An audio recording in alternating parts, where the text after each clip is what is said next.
জেলখানা রেডি করেন, হাসির মঞ্চ রেডি করেন, আমি আসবো। তবে হ্যাঁ, ইউনূসের রাজত্ব সবাই দেখেছেন, তারেকের রাজত্ব কিছুদিন দেখেন কত আহ্লাদ করে যারা নিয়ে এসেছেন তারা একটু দেখেন যে কেমন চালায়। আমি সময় মতো ইনশাল্লাহ চলে আসবো। একটা জঙ্গি ফ্যাসিস্ট অত্যন্ত স্বার্থপর এই ইউনূসের ক্ষমতার লোভ আর দেশ বিক্রি করার মুচলেখা দিয়ে আজকে আমার দেশটাকে ধ্বংস করে দিল। 2 বছর পর প্রথমবার সরাসরি সম্প্রচারে এসে একটি ভয়ঙ্কর মহাপরিকল্পনা জানালেন শেখ হাসিনা। দর্শক, বাংলাদেশের রাজনীতির ইতিহাসে আজ এমন এক অবিশ্বাস্য, শ্বাসরুদ্ধকর ও প্রলয়ঙ্করী ভূমিকম্প ঘটে গেল যা পুরো দেশের হিসাব নিকাশ এক নিমেষেই উল্টে দিয়েছে। আজ 2026 সালের 5ই আগস্ট, ঠিক 2 বছর আগের এই দিনটিতে ছাত্র জনতার এক ঐতিহাসিক গণ অভ্যুত্থানের মুখে ক্ষমতা ছেড়ে দেশ ত্যাগ করতে বাধ্য হয়েছিলেন তৎকালীন প্রধানমন্ত্রী শেখ হাসিনা। দীর্ঘ 24টি মাস ধরে তার কোনো প্রকাশ্য দেখা মেলেনি, শোনা যায়নি তার নিজ মুখের কোনো কথা। তিনি কোথায় আছেন, কেমন আছেন, ভবিষ্যৎ নিয়ে কি ভাবছেন তা নিয়ে জল্পনা কল্পনার কোনো শেষ ছিল না। কিন্তু আজ সমস্ত রহস্যের অবসান ঘটিয়ে ভারতের নয়াদিল্লি থেকে সরাসরি সম্প্রচারে এসে পুরো জাতির সামনে হাজির হয়েছেন তিনি। শুধু হাজিরই হননি, তিনি নিজ মুখে এমন কিছু কথা বলেছেন এবং দেশে ফেরার এমন এক ভয়ঙ্কর মহাপরিকল্পনার কথা ফাঁস করেছেন যা শুনে আজ পুরো রাজনৈতিক অঙ্গনে রীতিমতো আগুন ধরে গেছে।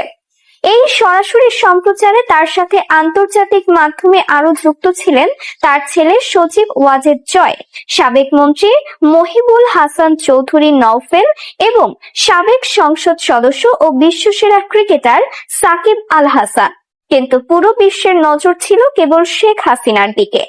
দীর্ঘ 2 বছর পর ক্যামেরার সামনে আসার পর তাকে অত্যন্ত আবেগপ্রবণ, ক্লান্ত অথচ অবিশ্বাস্য রকম দৃঢ় প্রতিজ্ঞ দেখাচ্ছিল। কোন ধরনের ভনিতা ছাড়াই তিনি সরাসরি দেশবাসীর উদ্দেশ্যে কথা বলতে শুরু করেন। তার সেই তেজোদ্দীপ্ত কথাগুলো আজ আমরা আপনাদের সামনে হুবহু তুলে ধরছি, ঠিক যেভাবে তিনি নিজ মুখে বলেছেন। সরাসরি সম্প্রচারে এসে তিনি অত্যন্ত ভারাক্রান্ত কণ্ঠে বলেন, আমার প্রাণপ্রিয় দেশবাসী, আজ দীর্ঘ 2 বছর পর আমি আপনাদের সামনে হাজির হয়েছি। আপনারা জানেন 2024 সালের এই দিনে কি চরম এবং গভীর আন্তর্জাতিক ষড়যন্ত্রের শিকার হয়ে আমাকে আমার প্রিয় মাতৃভূমি ছাড়তে হয়েছিল। আমি সেদিন দেশ ছেড়েছিলাম কেবল আমার দেশের সাধারণ মানুষের রক্তপাত এড়াতে। আমি চাইনি আমার দেশের কোনো সন্তানের বুকে আর কোনো গুলি চলুক বা আমার বাংলার মাটি আর কারো রক্তে রঞ্জিত হোক। আমি সেদিন ক্ষমতা ছেড়েছিলাম দেশের মানুষের শান্তির কথা ভেবে। কিন্তু আজ আমি যখন দূর প্রবাসে বসে আমার দেশের দিকে তাকাই, তখন আমার বুক ফেটে যায়, 2 চোখ দিয়ে অঝরে জল পড়ে। তিনি অত্যন্ত আবেগঘন কণ্ঠে স্মরণ করিয়ে দেন যে এই আগস্ট মাস তার এবং তার দলের জন্য কতটা শোকের এবং বেদনার। 75-এর 15ই আগস্টের সেই ভয়াল কালরাত্রির কথা স্মরণ করে তিনি বলেন, আগস্ট মাস এলেই চক্রান্তকারীরা মাথা চাড়া দিয়ে ওঠে। আমার পরিবারের রক্তে যাদের হাত রঞ্জিত, তারাই আবার এই আগস্ট মাসেই আমাকে আমার দেশের মাটি থেকে দূরে সরিয়েছিল। কিন্তু তারা জানে না, বঙ্গবন্ধুর রক্ত কখনো পরাজয় মেনে নিতে শেখেনি। তিনি তার বক্তব্যে বর্তমান পরিস্থিতি নিয়ে চরম ক্ষোভ প্রকাশ করে বলেন, গত 2 বছরে আপনারা নিজ চোখেই দেখেছেন যারা বড় বড় কথা বলে মিথ্যার বেশ্যাতি ছড়িয়ে ক্ষমতা দখল করেছিল, তারা আমার সাজানো দেশটাকে আজ কোথায় নিয়ে গেছে। সাধারণ মানুষ আজ ভালো নেই, দেশের অর্থনীতি পুরোপুরি মুখ থুবড়ে পড়েছে। চারদিকে কেবল হাহাকার, লুটপাট আর নৈরাজ্য চলছে। জিনিসপত্রের দাম মানুষের নাগালের বাইরে। সাধারণ মানুষ দুবেলা পেট ভরে খেতে পারছে না। আমি আর দূরে বসে এই ধ্বংসলীলা নীরবে সহ্য করতে পারি না। আমার পিতা বঙ্গবন্ধু শেখ মুজিবুর রহমান নিজের রক্ত দিয়ে এই দেশ স্বাধীন করেছিলেন, সাধারণ মানুষের মুখে হাসি ফোটানোর জন্য। আজ সেই দেশের এমন করুণ দশা আমি কিছুতেই মেনে নেব না। এরপরে তিনি তার দেশে ফেরার সেই ভয়ঙ্কর মহাপরিকল্পনার কথা ঘোষণা করেন।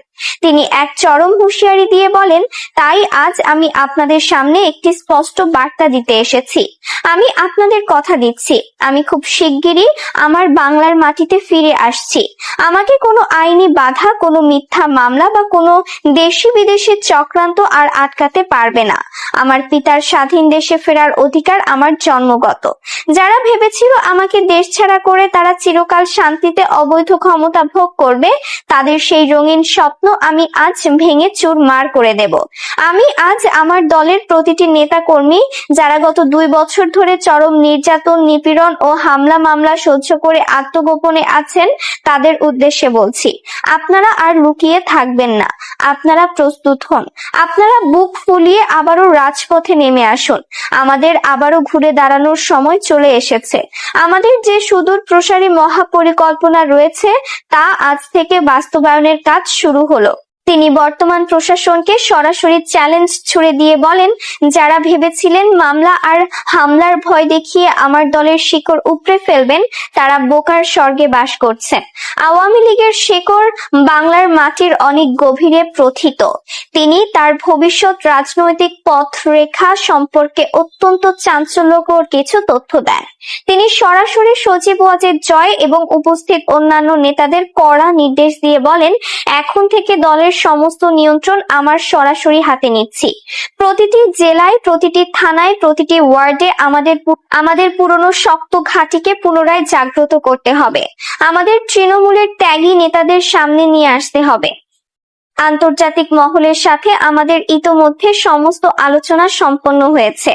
আমাদের যারা বন্ধু রাষ্ট্র তারা খুব ভালো করেই বুঝতে পেরেছে যে বাংলাদেশ আজ এক গভীর খাদের কিনারায় দাঁড়িয়ে আছে। তারা আমাদের দেশে ফেরার এই প্রক্রিয়াকে সম্পূর্ণ সমর্থন জানিয়েছে। আমি জানি দেশে আমার বিরুদ্ধে অনেক মিথ্যা মামলা দেওয়া হয়েছে। আমার দলের নেতাকর্মীদের ওপর অমানবিক অত্যাচার করা হয়েছে, কিন্তু আমি দেশের মাটিতে পা রেখে দেশের প্রচলিত আইনেই এই সমস্ত চক্রান্তের মোকাবেলা করব। আমি বাংলার মানুষের আদালতে বিচার চাইব। আমার অবর্তমানে যারা আমার দলের নিরীহ নেতাকর্মীদের ওপর অত্যাচার করেছে তাদের প্রত্যেককে আইনের আওতায় এনে কড়া জবাব দেওয়া হবে। আজ থেকে আমাদের নতুন সংগ্রাম শুরু। দীর্ঘ 2 বছর পর শেখ হাসিনার এই সরাসরি সম্প্রচারে এসে দেওয়া বক্তব্য এবং তার দেশে ফেরার এই ভয়ঙ্কর মহাপরিকল্পনা নিয়ে আপনাদের ব্যক্তিগত মতামত কি?